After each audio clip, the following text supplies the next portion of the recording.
आप personal life में व्रत जी, फास्टिंग? मैं बचपन से एकादशी व्रत करती एकादशी व्रत रखते हैं। एकादशी महीने में 2 बार आती है, हम समझते हैं। राधाष्टमी, जन्माष्टमी, बस ये कुछ मुख्य, बाकी एकादशी। एकादशी का व्रत रखते हैं। तो एकादशी इस साल में मतलब 24 व्रत हो गए। हाँ, महीने में 2 आती है। जैसे भगवान भी वैसे बोलते हैं रेगुलेटेड लाइफ होनी चाहिए, युक्ताहार विहारस्य युक्तश्चेष्टस्य कर्मसु, सब कुछ युक्त होना चाहिए, रेगुलेटेड होना चाहिए। फास्टिंग को लेकर के हमने देखा है कि आजकल लोग हल्दीराम बीकानेर वाला चाय और उसकी पूरी व्रत की थाली निपटा देते हैं और व्रत की थाली बढ़िया से खा करके अपने हिसाब से। आपके हिसाब से व्रत रखने का सही तरीका क्या है? देखिए, पहली बात तो ये है कि भूखा रहना व्रत नहीं होता, उपवास। उपवास का मतलब होता है, उप माने नजदीक, निकट, वास मतलब रहना, भगवान के नजदीक रहना, ये उपवास हो गया।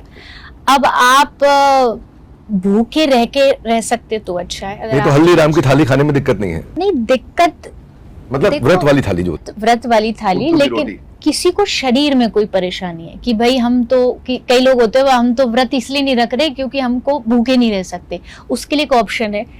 स्टेप बाय स्टेप चलिए। पहले कुछ ऐसा ऑप्शन रखिए कि आप दूध, चाय, ये जो है ये ले रहे हैं, या उसके बाद थोड़ा फ्रूट्स ले रहे हैं। फिर कोई और कहता नहीं जी हमें तो बीमारी, हमें तो ये, तो उसमें आप खाना थोड़ा भी ऐसा रख सकते हैं, लेकिन कम से कम रखिए। ये तो ठीक नहीं है कि आप वो खाए जा रहे। भूखे रहने का मतलब क्या? भूखे आप मतलब अन्न नहीं खाओगे तो आपको आलस नहीं आएगा। अन्न में खाने में ज्यादातर आलस होता है, तो वो नहीं आएगा। नींद कम आएगी तो उतना देर आप भगवान का भजन ज्यादा करो, इसलिए कम खाइए, ये बनाया गया। लेकिन अब तो मुझे लगता है और दिन में इतना नहीं खाते होंगे जितना व्रत में खाते हैं। ऐसे लगता है कोई त्योहार आ रहा है, एकादशी नहीं, कोई त्योहार आ रहा है। तो ये नहीं होना चाहिए, डिसिप्लिन होना चाहिए। नवरात्रों में भी नवरात्रों में भी वही सिस्टम चल रहा है कि भाई बस खाते ही जा रहे। नहीं, आपको अपने शरीर को भी तो पेट को भी तो रेस्ट, सिस्टम को रेस्ट मिलना चाहिए। अगर आप महीने में 2 एकादशी करते तो 2 दिन पेट रेस्ट मोड पे जाएगा। तो इसलिए कम खाइए और ज्यादा से ज्यादा भजन करिए, वो असली व्रत है।